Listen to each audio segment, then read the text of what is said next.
Welcome to the Baseface Network.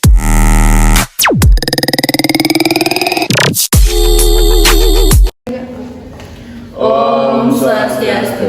Baik, kami dari kelompok 6 ingin menayangkan sebuah video pembelajaran. Sebelum kami menayangkan sebuah video pembelajaran, inginkan saya dan kelompok saya memperkenalkan diri terlebih dahulu. Perkenalkan, nama saya Putu Dian Eka Wariningsih dengan NIM 2211031713 dan rekan saya. Perkenalkan, nama saya Iwayan Sindoyamuna dengan NIM 2211031723 dan rekan saya. Perkenalkan, nama saya Niluh Komasli Bintang Utami dengan NIM 2211031725 dan rekan saya.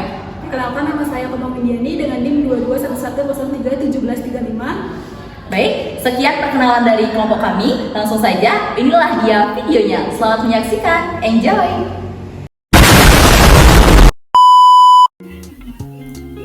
Pendekatan dan teknik penilaian pembelajaran. Pendekatan pembelajaran adalah ide atau prinsip cara memandang dalam menentukan kegiatan pembelajaran.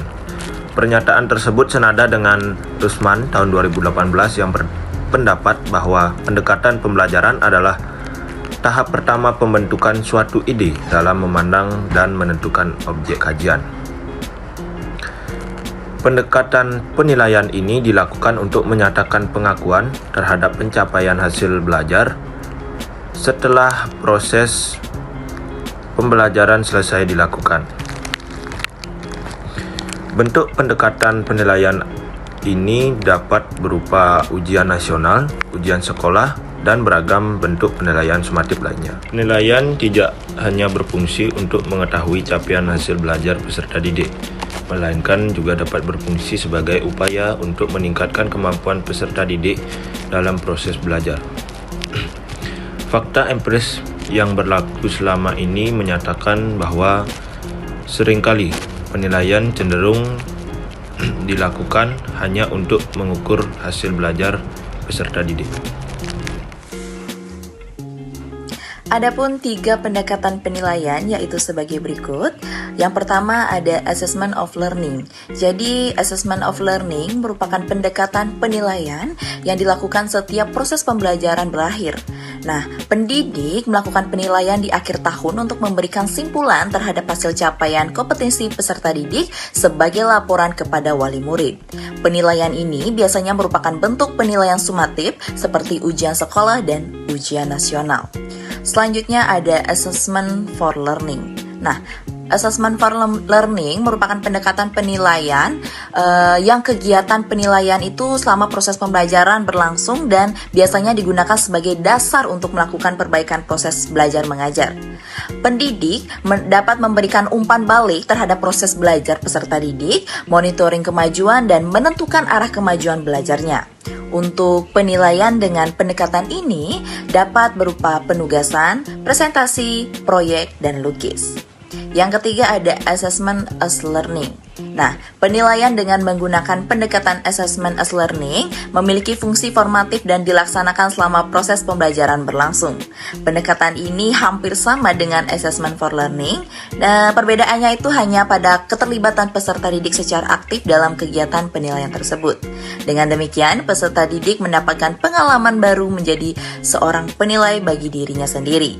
Penilaian yang dilakukan tetap mengacu pada pedoman atau rubrik penilaian dan kriteria. Contoh penilaian dengan pendekatan ini seperti penilaian diri dan penilaian antar teman. Ini saya akan menjelaskan tentang teknik penilaian. Teknik penilaian merupakan suatu peluang yang besar untuk peserta didik agar menandakan sesuatu yang dimengerti dan dapat dilakukannya. Nah, hasil belajar peserta didik ini yang terpenting itu tidak mengumpamakan hasil belajar gabungan, tetapi hasil belajar dari kompetensi yang sudah dikuasai terlebih dahulu. Nah, penghimpunan tersebut ini merupakan suatu bukti yang dikerjakannya lewat sistem. Peserta didik tidak hanya dimahirkan untuk mencari singgahan yang seharusnya, tetapi lebih diusahakan merespon dan juga menyelesaikan permasalahan. Peserta didik ini diberikan peluang untuk membenahi hasil belajarnya. Selain itu, teknik ini juga merujuk cukup bagian yang ditafsirkan. yaitu menguji bagian psikologis, emosi, dan juga keahlian penggerak siswa. Maksud dari kepentingan itu merupakan teknik penilaian yang bisa terwujud uji coba atau perilaku melalui aktivitas dan juga pemantauan berkenaan sikap.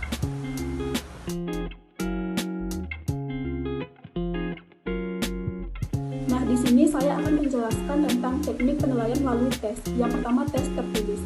Tes tertulis ini merupakan tes yang soal-soalnya ini harus dijawab peserta didik dengan menghentikan atau memberikan suatu jawaban tertulis. Penulisan ini merupakan kegiatan yang paling penting dalam menyiapkan bahan suatu ujian. Nah, di mana setiap butir soal ini yang ditulis harus berdasarkan rumusan indikator yang sudah disusun dalam kisi-kisi.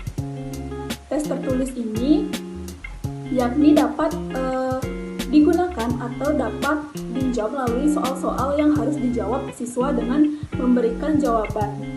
Nah, jenis tes ini dapat dibedakan menjadi tes objektif, misalnya bentuk pilihan ganda, jawaban singkat atau lisan, benar atau salah, dan bentuk menjodohkan. Yang kedua ada tes uraian, yang terbagi atas tes uraian objektif, yaitu penskorannya dapat dilakukan secara objektif, dan tes uraian non-objektif dapat atau sulit dilakukan secara objektif.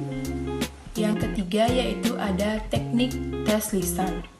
Tes lisan yakni tes yang pelaksanaannya dilakukan dengan mengadakan tanya jawab secara langsung antara guru dan siswa. Tes ini memiliki kelebihan dan kelemahan. Kelebihannya adalah yang pertama, dapat menilai kemampuan dan tingkat pengetahuan yang dimiliki siswa, sikap, serta kepribadiannya karena dilakukan secara berhadapan secara langsung. Yang kedua, bagi siswa yang kemampuan berpikirnya relatif lambat, sehingga sering mengalami kesukaran dalam memahami pertanyaan soal. Tes bentuk ini dapat menolong sebab siswa dapat menanyakan langsung kejelasan pertanyaan yang dimaksud. Yang ketiga, hasil pengetahuan dapat langsung diketahui oleh siswa. Kelemahannya, yang pertama ada subjektivitas pengetesan atau tutor sering mencemari hasil tes. Yang kedua, waktu pelaksanaan yang diperlukan relatif cukup lebih lama. Yang keempat ada tes perbuatan. Tes perbuatan yakni tes yang penugasannya disampaikan dalam bentuk lisan atau tertulis dan pelaksanaan tugasnya dinyatakan dengan perbuatan atau penampilan. Penilaian tes perbuatan dilakukan sejak siswa melakukan persiapan melaksanakan tugas sampai dengan hasil akhir yang dicapainya. Untuk menilai tes perbuatan pada umumnya diperlukan sebuah format pengamatan, disesuaikan menurut keperluannya. Untuk tes perbuatan yang sifatnya individual, sebaiknya menggunakan format pengamatan individual. Untuk tes perbuatan yang dilaksanakan secara kelompok, sebaiknya menggunakan format tertentu yang sudah disesuaikan untuk keperluan pengamatan kelompok. Kesimpulannya adalah, pendekatan penilaian dilakukan untuk menyatakan pengakuan terhadap pencapaian hasil belajar peserta didik setelah proses pembelajaran selesai dilakukan. Bentuk pendekatan penilaian akhir pembelajaran dapat berupa ujian nasional, ujian sekolah atau madrasah, dan beragam bentuk penilaian sumatif lainnya. Pendekatan penilaian berfungsi sebagai upaya untuk meningkatkan kemampuan peserta didik dalam proses pembelajaran. Teknik penilaian adalah menguatkan ruang peluang bagus untuk peserta didik agar menandakan sesuatu yang dimengerti dan dapat dilakukannya.